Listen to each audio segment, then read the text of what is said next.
Hi students, and welcome to today's live IELTS class. My name is Adrian and I'm streaming to you live from Central Europe. I hope everybody is having a great late December so far. Welcome Nayla, hi Botir. Welcome Kyber, our members. Nick Hill, good to see regular students in the class. Today we are looking at IELTS speaking. Specifically, we will focus on part one of the speaking. Speaking has 3 parts for the IELTS exam. The whole interview takes about 12 to 15 minutes, and today we're looking to master and practice for that band 9 beginning or start. And this lesson, as usual, is presented to you by aehelp.com. IELTS Success. Check us out there. For the general IELTS, visit us at geshelp.com. Both of our websites, we have lots and lots of help for you to improve your language, your communication, and of course, your band scores. Hi, Shaylee. Good to see more of our members coming in. Welcome, Mirzan. So again, I will show you where you can practice your speaking for free before we get into the class. I'm just going to darken up our screen a little bit so you can see this clearly. This is our general IELTS website here at gieltshelp.com. You can click that big red button to join our premium package. And this is our academic website here with the blue background at aehelp.com. And on both of these websites, you can practice your IELTS speaking with other students 100% free. You can buy our premium package with the red button, or you can click the green button to try it for free and find speaking partners. I'll show you where you can do that. You can click on your My Student account as soon as you create your account. And then in your My Student account, you will find computer-based practice exams, videos in HD, of course, audio, interactive course, and you will find this student partner speaking button as well. And then you can click on that student partner speaking button, accept the terms, and a new window will open up for you where you will be able to find other students who are waiting for a partner to chat with them. Right now, we have 2 users waiting. We have Kirk and Mystery Arjun who are in here. You can video and audio chat or text. It's a good idea to send a message first and introduce yourself and ask for a chat. And again, this is for IELTS, of course. So you have questions that you can choose from. You just need to click on one of these and it will open up speaking questions for you. So make sure to use that on our website. And again, that's 100% free. So you can use that anywhere, anytime to practice your speaking with other students. Fennel, nice. Thank you for sharing. I'm just looking at Fennel in the chat right now, and Fennel says, I got 7.5 band overall. Fennel, that's a really, really good score. Good job. I'm going to brighten up our lives here a little bit as we get going into today's lesson. Yeah, great job, Fennel. Thanks for coming back and sharing. Kushdeep, the editing services are not free with the full course. That's pay on demand. It makes sense to do it that way. So pay per editing request. Okay, thanks for the ask. All right, everyone. So if you have questions about IELTS, about our software, about English, send me an email, adrian@aehelp.com, and I will gladly respond in due time. You can buy our books on Amazon as well. And here is our schedule. So we're still kind of in this holiday season schedule. Today we have the speaking part 1 right now. And then tomorrow we'll have reading for members and speaking part 2 for everyone. And then we will have speaking part 3 for members the day after on Wednesday, and then we'll have some reading for everyone. And again, for the 31st and the 1st, there are no classes for the New Year's celebrations. And then I'm back on the 2nd, 3rd, and then we're going on from there. So keep an eye out for that schedule. It's at the beginning of our last few videos for live classes, and it's on our YouTube community posts as well. Okay, let's get into it.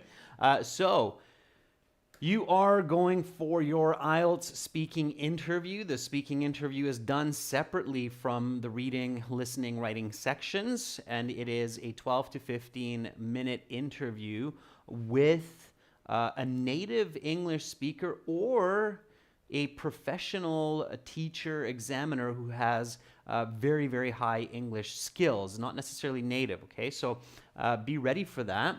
Also, in many places you have to wear masks. Some places have a shield, and in some places you're doing it computer-based. So the chat practice is really good for that on the websites, okay? All right. So you walk into your exam, you should feel comfortable. You should always get to your exam early. Does anybody know how early you should arrive to your speaking exam? So when should you actually get there? When should you get to your speaking exam? Let's just before we get into the questions. So when should you arrive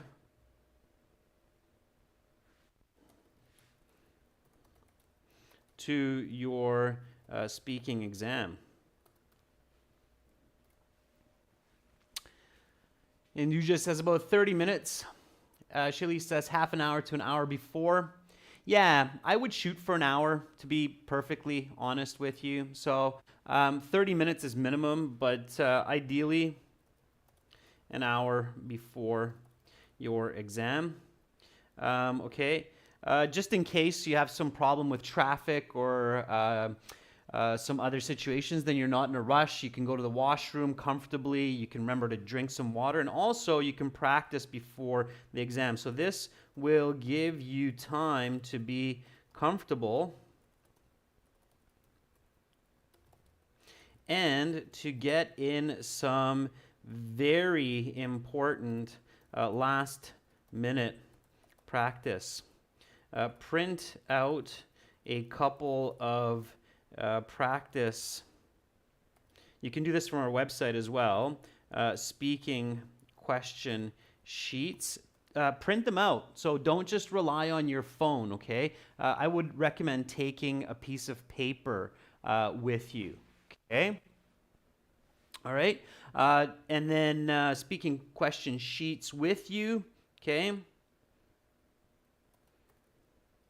Take these with you and ask some people who are waiting for their exam to practice with you. Okay? What should you do if you ask somebody, hey, I'm here for my IELTS speaking exam. Are you also here for your exam? You should be speaking English.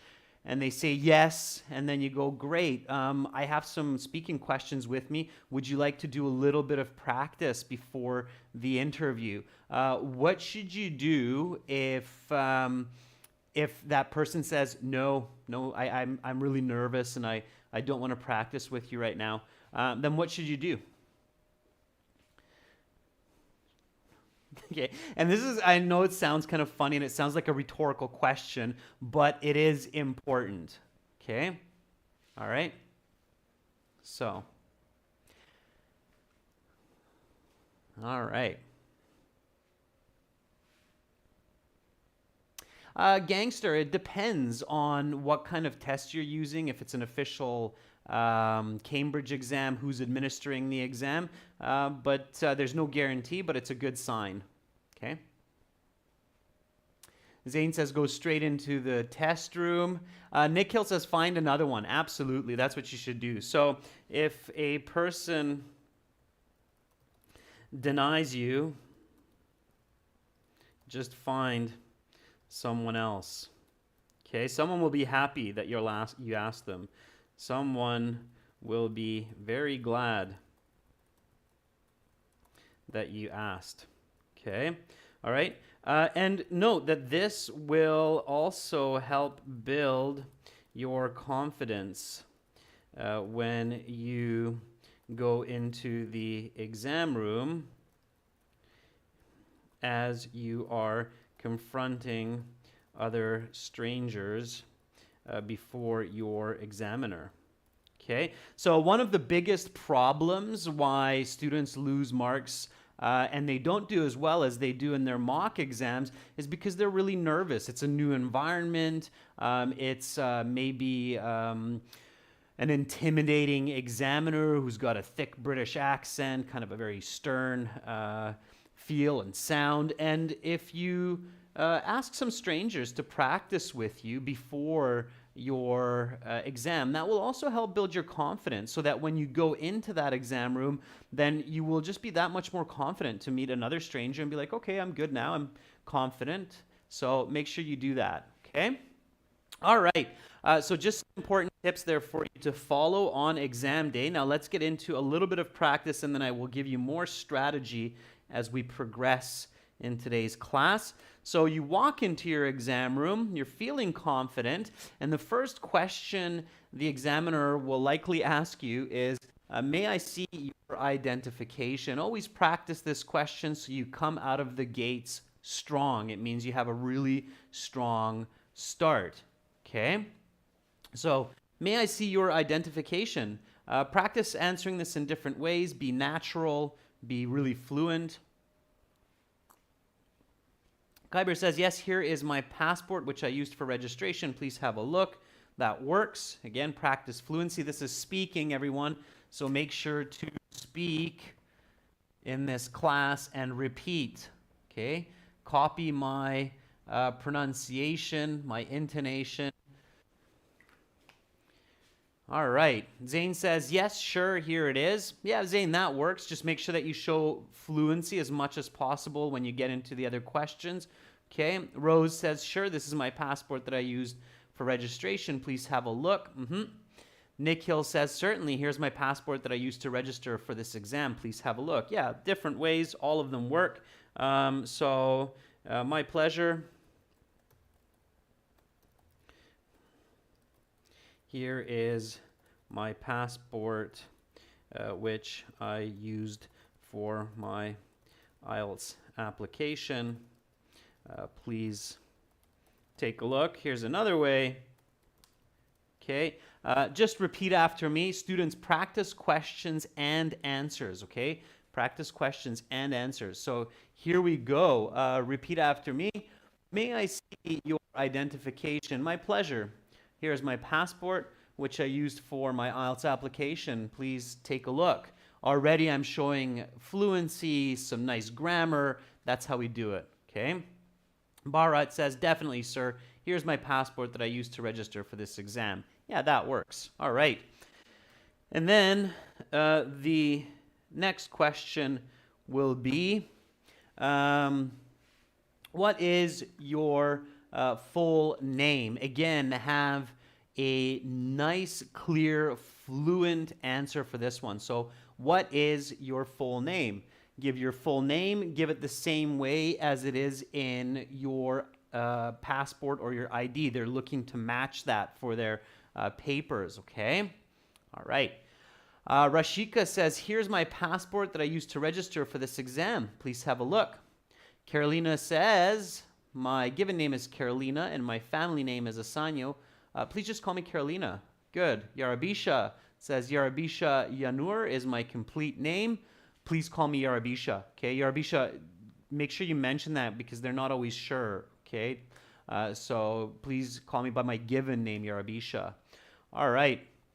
Students, that is the question that comes. If you don't say what should, or you don't tell them what they should call you, they will ask you, what should I call you? Okay. All right. So, my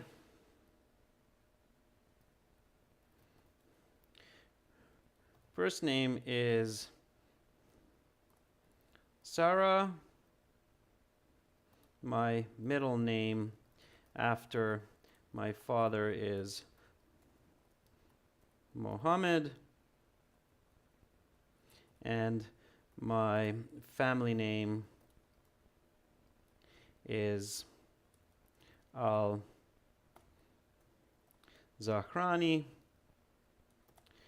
Please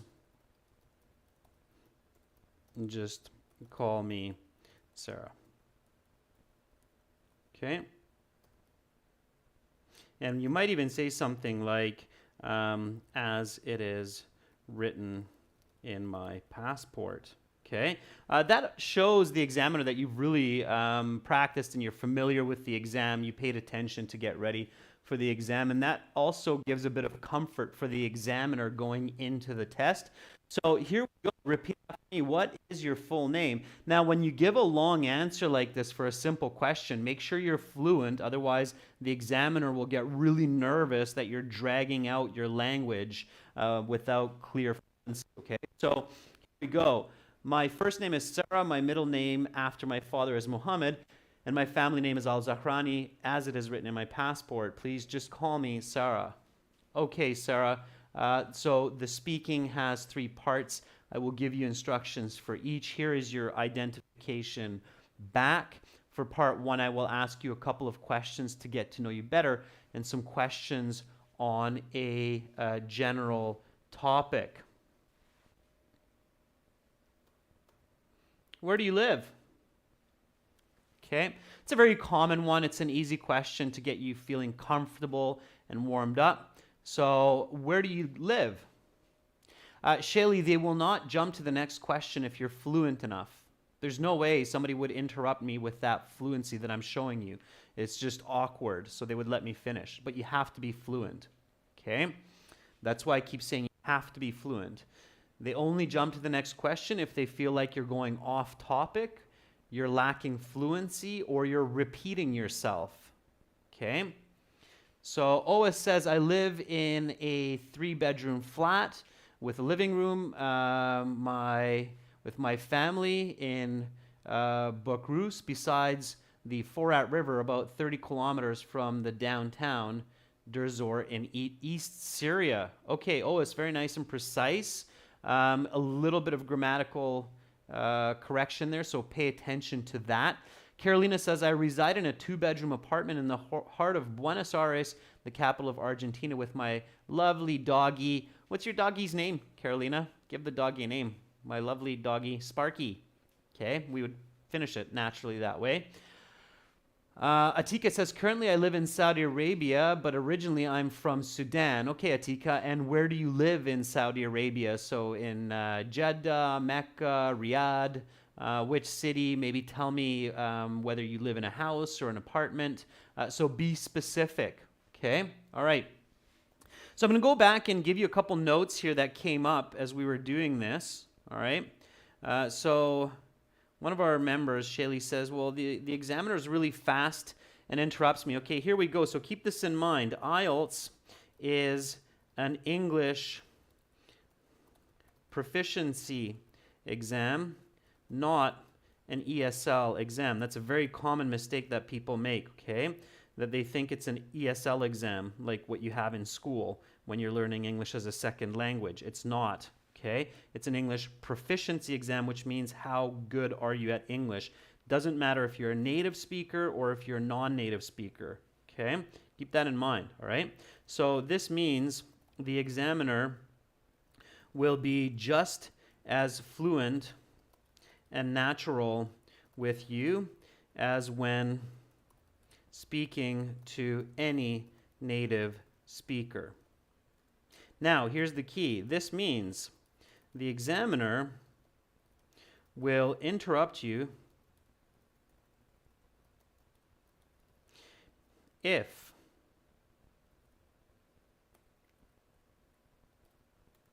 A, you are going off topic and not answering the question. That's one of the most common times, okay? B, if you are simply repeating what you have already said. Sometimes students do this. They'll give an answer and then they'll keep repeating themselves and kind of going back and saying the same points. And the examiner is like, okay, well, just go to the next question, right? That's what you would do naturally in a conversation. Or C, if you are lacking fluency and the examiner loses coherence, okay? So if you're going so slow and you get stuck for ideas, the examiner is going to interrupt you because they've lost the meaning of what you're saying. Okay, so those are the three reasons. If you're nice and fluent and you're staying on topic, they will not interrupt you. Okay, that doesn't make sense. That would be awkward in any language, speaking that language naturally. Okay, so keep that in mind. All right, it's really, really important. Okay, that's why fluency is such an important part of it. Okay, all right. Going back to this question, where do you live? All right.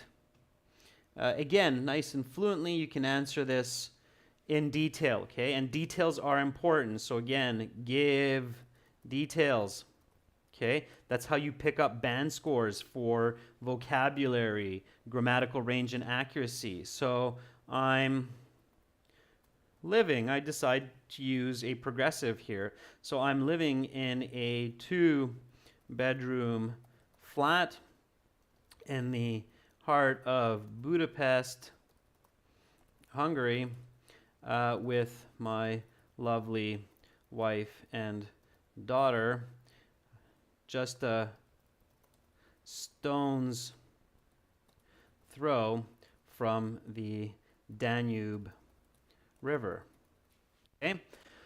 All right. Now, it's okay to use idioms in the speaking, but only use them if you are 100% sure that you can use them accurately. Okay.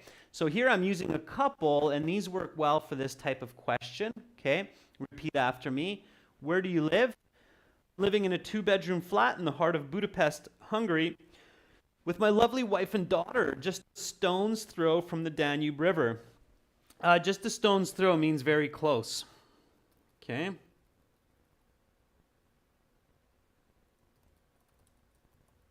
It basically means that you can take a stone and throw it and you'll be there. Okay.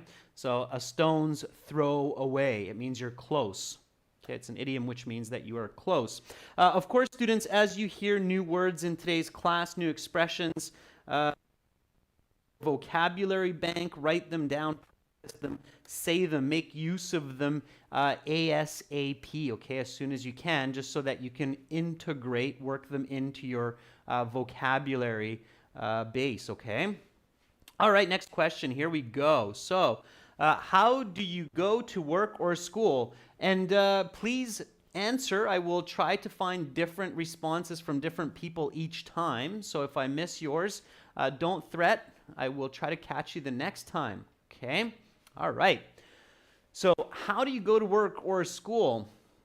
Lydia says, before the COVID, I tended to go to school by bus every day.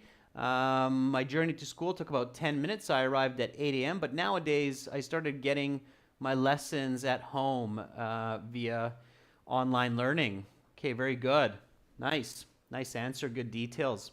Okay, again, as I mentioned in that last class, you can talk about COVID a little bit, but it's probably getting a little bit tiring for some examiners, so don't get hung up on the COVID topic, okay? Try to be a little bit more broad in your perspective and not just focus on COVID, this, COVID, that. It's, of course, it's the elephant in the room. It's the hot topic of today, but it's also getting redundant or repetitive for examiners, so you might get a much better score if you're not hung up on it like many other students, okay?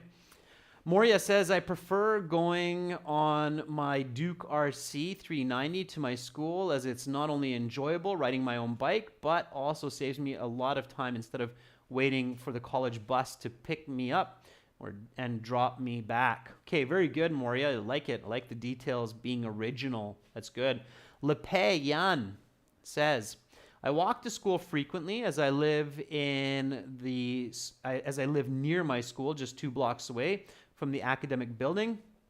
At times I ride my bike or scooter to the office too. All right, Lepay, I like it. Again, fluency, careful with repetition. Okay, careful with repetition. All right. Aftab says, usually I use my own bike to reach my workplace. It's very comfortable and convenient. I occasionally ride the bus when I'm not able to ride my bike. Okay, all right, good. Let's keep going.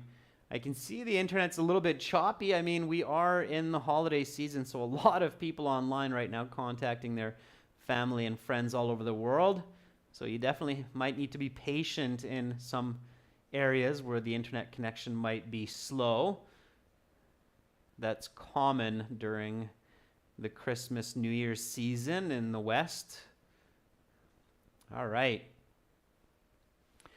Gangster says, usually I go to school with my own vehicle before the pandemic, but now due to the pandemic, I'm studying online from home. Okay, Gangster, again, not bad, but you'll notice that that's quite a redundant or repetitive answer. Okay, so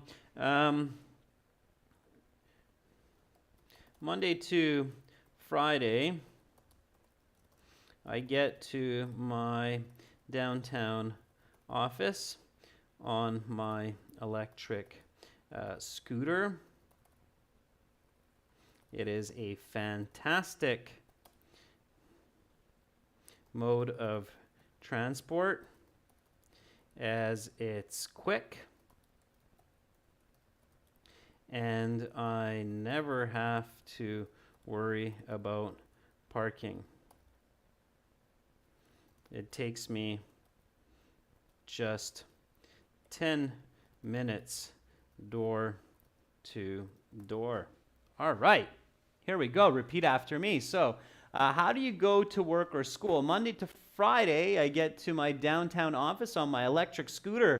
It is a fantastic mode of transport as it's quick and I never have to worry about parking. It takes just 10 minutes door to door. All right, being original. Now, let's keep going to our general questions. So here the examiner will say, okay, now we'll ask you some more questions. Let's talk about parks. Okay, so the topics for part one are going to be a general topic that most people should be able to talk about. For instance, talking about parks. Why not? All right. How often do you go to a park? It's very commonly the first question asking you how often something happens. Okay, so how often do you go to a park?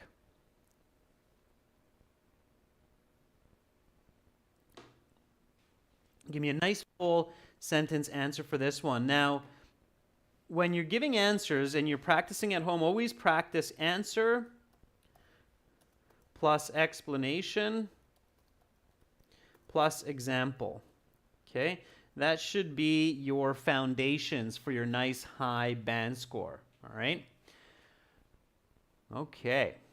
Kyber says, I frequently go to a park, I would say 3 to 4 times a week, because it's useful for both my mental and physical health as I enjoy breathing the clean air and getting some exercise. Okay, very nice full sentence answer. Well done. Okay. Sudai Shukur says, I usually go to school by bus, but I sometimes go on foot because I don't want to waste money on the bus ride. Okay, that's for the previous one. Sure, that works. It's original. It's good.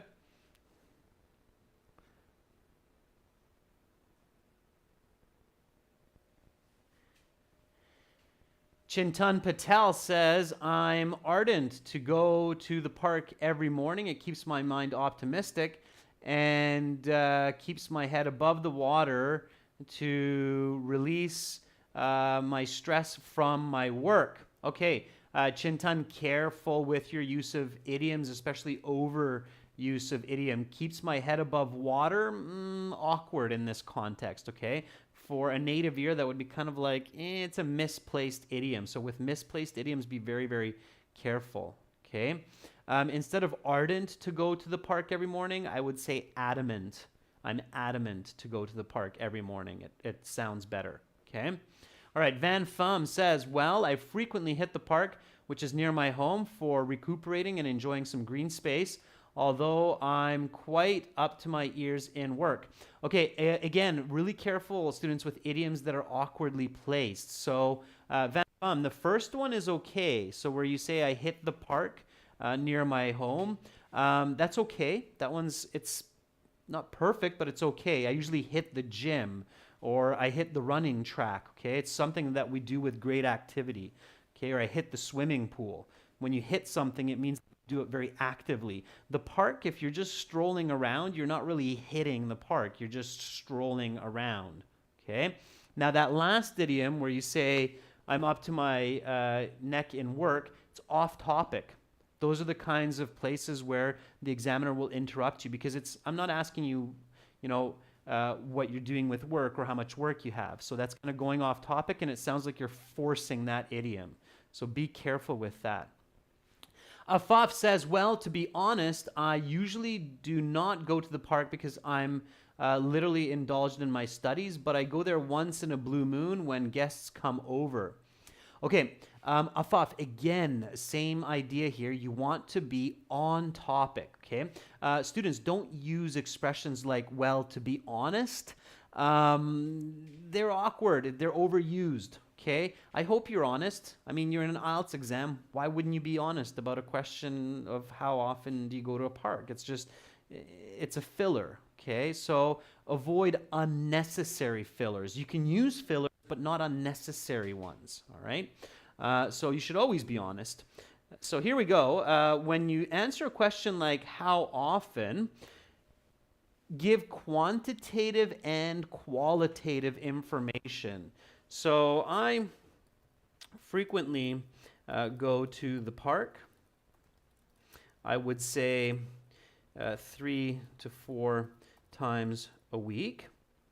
There is a beautiful park just 15 minutes from my flat on foot. It's on Margate Island. And I go there for both running as well as relaxing. In fact, I was just there yesterday morning for an 8K run. Okay, so here we go. Notice the qualitative and quantitative information, okay? What is frequently? For me, frequently is 3 to 4 times a week. So here we go. Repeat after me. How often do you go to a park? I frequently go to the park. I would say 3 to 4 times a week. There's a beautiful park just 15 minutes from my flat on foot. It's on Margate Island, and I go there for both running as well as relaxing. In fact, I was just there yesterday morning for an 8K run. Okay. So, next question. Stay on topic. Be precise, you'll get high band scores, okay? Answer, explanation, example. Which is your favorite park to visit? Okay, which is your favorite park to visit? Give me a nice full sentence answer for this one. Okay.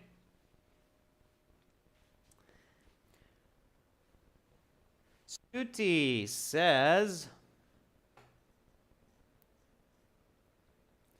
luckily, where I'm living, there are 3 parks. I visit every evening there and sometimes in the mornings also. Yesterday, I visited there with my sister and got some fresh air. Stuti, I think that was for the previous one. It's a good answer. Okay. All right. Philip Smart is asking, sir, does one need to agree with the examiner's question most of the time? What if I hate going to the park? What should I assume if I don't like it? Will it affect my next question? Philip, good question. Yeah. It's good to be in agreement most of the time. Answering positively makes for better conversation, okay? So just imagine if you're talking to someone and you ask them a question like, what's your favorite ice cream? And they're like, I don't like ice cream. And then you're like, okay, well, that was a conversation stopper. And if I'm trying to assess your score, then that's going to be really difficult. So in some cases, it's better to just make it up. okay? You don't have to be truthful. You don't have to say, to be honest, okay? You just have to speak. That's what's important, to be fluent. And that's often easier when you're in agreement or you're positive. Now, for this one, to be very clear with the answer, I might say something like, I'm an outdoors person, so I rarely go to the park, maybe once or twice a year. When friends ask me to go out for a walk. The last time I remember being in a park was in the summertime with one of my cousins. Okay, you can answer like that, but you just have to be very fluent. All right, it's still very important to be fluent because your goal here is to show your communication skills in English. All right. Okay. Sawan says, there are many parks in my area which are a short distance from my flat, but I prefer visiting Senorita Park to enjoy the mesmerizing view of the sunset along with some running. Okay, Sagar, very good. So you go to that park, Senorita Park, because you love the sunset. Very nice. Okay. Rajat says, my favorite park is Atal Park. Let me try to find you again there, Rajat. Okay, so again, Rajat Dawan says, my favorite park is Atal Park. It has such lush, big green trees and a pond full of clear blue water and lots of cradles for children. Okay, I'm not sure what you mean by the cradles for children, but sounds like a beautiful park. Okay. All right.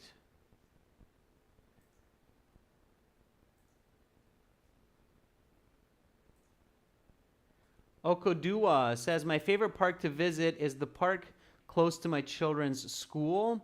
It's very spacious and has lots of sand with a lot of trees and flowers. Okay, Okodua, not bad. If you know the name of the park, then let me know what it is. Okay.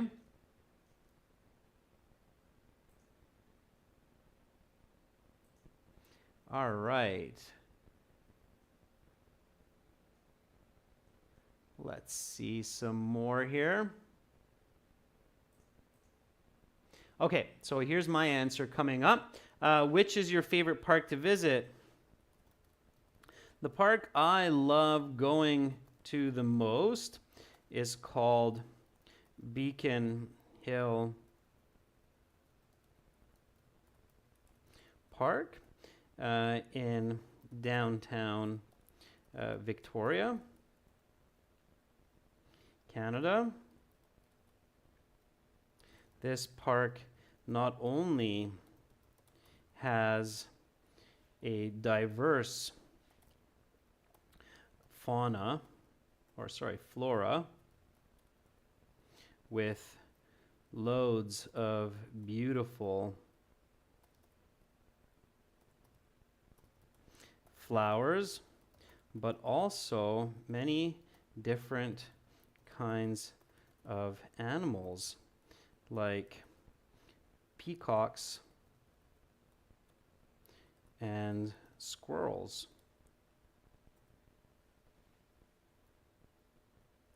As well, it is surrounded on one side by the sublime Pacific Ocean. Okay, so here we go. Repeat after me. How often, which is your favorite park to visit? The park I love going to the most is called Beacon Hill Park in downtown Victoria, Canada. This park not only has a diverse flora with loads of beautiful flowers, but also many different kinds of animals like peacocks and squirrels. As well, it is surrounded on one side by the sublime Pacific Ocean. Okay, so check that out when you have a minute. Google Beacon Hill Park, Victoria, and you will know why it is my favorite park. Don't do it now, but later when you get the chance, okay? It's my hometown, Victoria. It's usually where I'm at. All right, so let's go to the next question. What do you like to do when you are there? Okay, so here they're following up. And you'll get more and more of these types of questions in part 3, but you can definitely get 1 or 2 of these even in part 1. So give me a nice full sentence answer for this one. What do you like to do when you are there? Okay.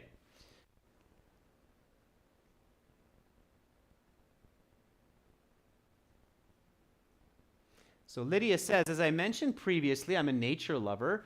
Therefore, I frequently take many pictures of different types of flowers and plants, such as roses and bluebell flowers. Not only that, but I also like doing some physical exercise. My sister and I used to pick marvelous flowers and run for at least 30 minutes. Okay, very nice, Lydia. Good answer. Multiple points, very visual, nice fluency, it's accurate. Zahra just retracted her answer, which is okay. Just leave it up there. I'd gladly read it and give you some feedback. Jay Preet says, I like to do a plethora of activities when I'm there. I jog, I run, I sit on the bench and see the fishes in the crystal clear pond. I also love to stare at the blue sky. Love to stare. We stare at the blue sky. Okay, that's the accurate English expression there. Okay, very good. Bipin says, I love to watch the huge mountains silently that brightens as they glow from the sunshine and take some photos. Okay, Bipin, careful with your word choice. Okay, careful with your word choice. Make sure you use language that is accurate. Okay. All right. Kyobilidin says, I'm a really big fan of taking in all of the surrounding atmosphere and reading some interesting books while I'm there. It seems funny, but it's my hobby. That doesn't seem funny at all to me. A lot of people do that in the parks, so it's totally fine. Okay. Rashika says, I go there with my family and I like to walk along the Columbia River bank or sit in a chair and talk about the latest movie with my husband. All right, Rashika. Nice. That sounds like a fun, relaxing time. Okay. So, I love to take pictures of the animals and plants. Also, I take my daughter to the petting zoo as she really enjoys that.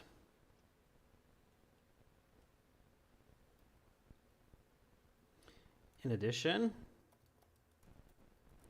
I go jogging there and play sport disc with my friends. In fact, I was there just last weekend and my friends and I played sports and had a barbecue. Okay, so here we go. Repeat after me. What do you like to do when you are there? I love to take pictures of the animals and plants. Also, I take my daughter to the petting zoo as she really enjoys that. In addition, I go jogging there and play sport disc with my friends. In fact, I was there just last weekend and my friends and I played sports and had a barbecue. Okay? Now, the examiner might look at me like, really, during COVID? But they won't, okay, because they don't care about the truth.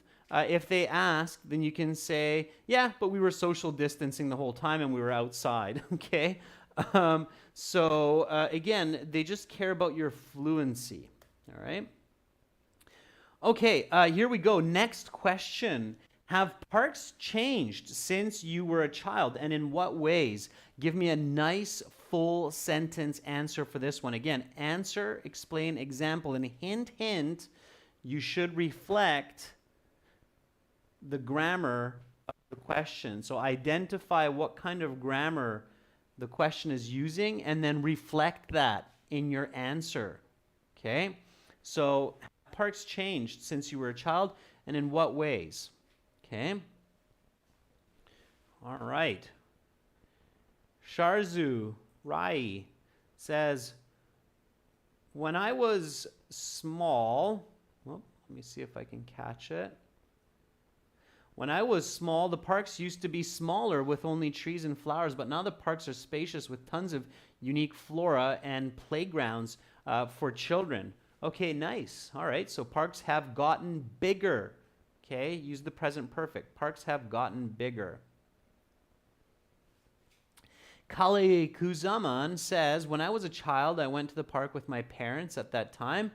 There weren't very good facilities for the public, but nowadays the local councillors and government have put in a lot of funding for park development, and they are much better equipped with running tracks and sports equipment as well as playgrounds. Okay, all right. Kali Kuzaman, I made some corrections there and added the present perfect. Take note of that.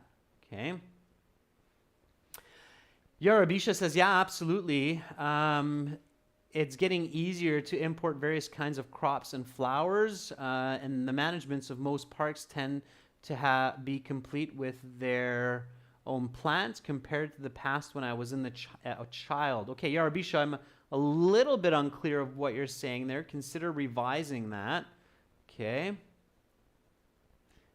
And make sure that you're reflecting the grammar of the question, the present perfect. Okay. All right. Simranjit says, yes, absolutely. I have noticed a massive change in the parks near my place previously. The place was just used for walking and jogging, but now some gym equipment has been added so that people can work out. Yes, Simranjit, I've noticed that as well. A lot of parks have gym equipment which has been added over the years alongside the running tracks. Yeah, definitely. Okay, so I have noticed many upgrades to parks over the years since my childhood. When I was little, most of the parks were wild and had very few facilities. What I mean is that the parks have undergone a lot of landscaping, and they are now organized with flower beds and trimmed trees. Also, there are running tracks and gym equipment in many of the parks, or I should say exercise equipment. It makes more sense.